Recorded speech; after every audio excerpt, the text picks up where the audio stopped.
school where learning is a beautiful journey. ইংলিশকে সবসময় আমরা একটা কঠিন ল্যাঙ্গুয়েজ বানিয়ে ফেলি। আমরা এটা ভাবতে ভুলেই যাই যে আর 5টা দিন যেভাবে আমরা নর্মালভাবে আমাদের নিজেদের মাতৃভাষায় কথা বলছি, ঠিক তেমনভাবেই আমরা কিন্তু ইংলিশেও অনর্গল কথা বলে যেতে পারি, আর সেটাও খুব সহজ কিছু কিছু ট্রিক্স ফলো করে। দেখো, আমরা ইংলিশ মানে কি ভাবি? গ্রামার প্র্যাকটিস করা, ভোকাবুলারি বাড়ানো, নিশ্চয়ই সেগুলো থাকবে, কিন্তু তার পাশাপাশি আমরা যদি কিছু রিয়েল লাইফ সেন্টেন্স বা রিয়েল লাইফ কনভারসেশনগুলো দেখতে পারি বা সেইগুলো প্র্যাকটিস করতে পারি, তাহলে আমাদের আরও হেল্প হবে ইংলিশে ইমপ্রুভ করার জন্য। Welcome back to my channel Prati E-Learning School, where learning is a beautiful journey, and if you want to be a part of this beautiful journey, then subscribe my channel and press the bell icon. তাহলে আর বেশি দেরি না করে চলো আজকের ক্লাসটাও শুরু করা যাক। আজকে আমরা একটা খুব ইন্টারেস্টিং জিনিস শিখতে চলেছি। কি শিখতে চলেছি বলো তো? আজকে আমরা শিখতে চলেছি ডাবল ওয়ার্ড সেন্টেন্সেস। এবারে ডাবল ওয়ার্ড সেন্টেন্সেস কিভাবে ব্যবহার করে, রিয়েল লাইফের সাথে কি মিল রয়েছে, কি স্ট্রাকচার রয়েছে, সব কিছু আমরা জানতে পারবো। স্ট্রাকচার থেকে শুরু করে রিয়েল লাইফে কি মিল রয়েছে সব জানতে পারবো। চলো আগে দেখে নেওয়া যাক বিষয়টা। ডাবল ওয়ার্ড বলতে আমরা কি বুঝি? চলতে চলতে, খেতে খেতে, হাঁটতে হাঁটতে, এই ধরনের যে ওয়ার্ডগুলো রয়েছে এগুলোকে বলছি আমরা ডাবল ওয়ার্ড। এবার লক্ষ্য করে দেখো, এগুলো প্রত্যেকটাই কি? হাঁটা, চলা, খাওয়া, পড়া, এগুলো প্রত্যেকটাই কি? ওয়ার্ড।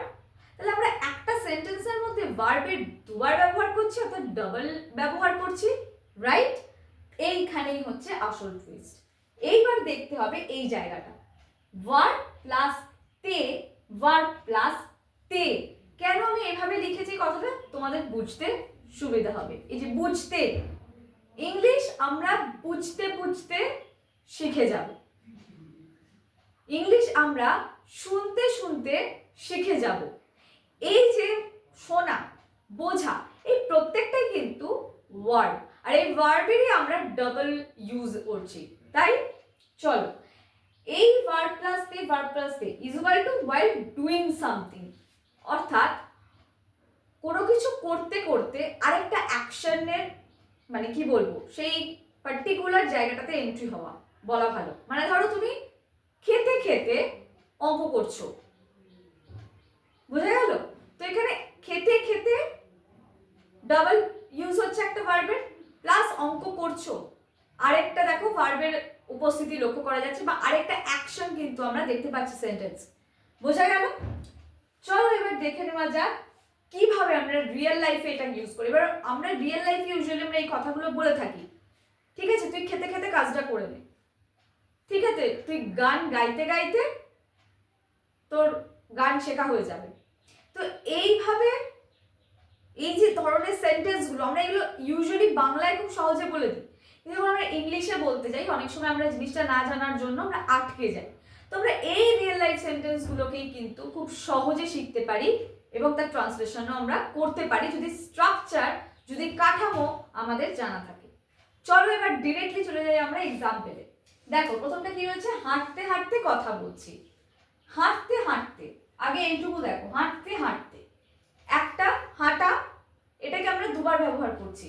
হাঁটতে হাঁটতে কথা বলছি, আরেকটা অ্যাকশন হচ্ছে কথা বলছি, তাই তো? এক থেকে দেখো আমি হাঁটছি, সেটা একটা অ্যাকশন, আরেকটা কি? কথা বলছি, তাহলে দুটো অ্যাকশন বোঝাচ্ছে, কারেক্ট? এবার দেখো কিভাবে এটা ট্রান্সলেশন হচ্ছে।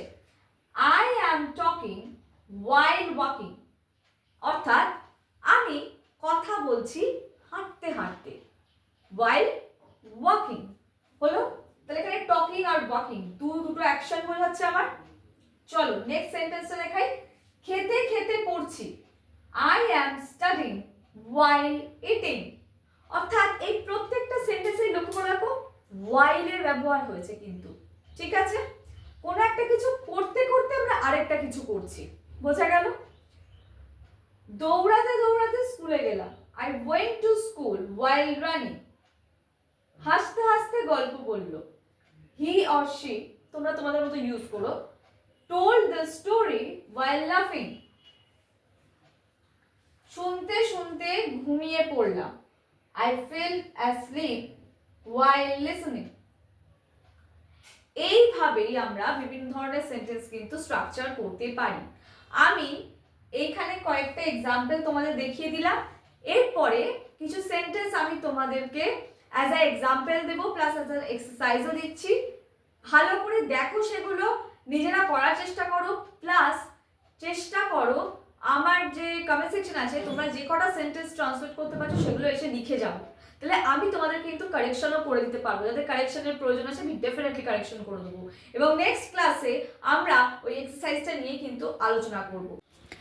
এই হলো এক্সারসাইজ, ভালো করে মন দিয়ে একবার দেখে নাও এবং ট্রান্সলেট করার চেষ্টা করো।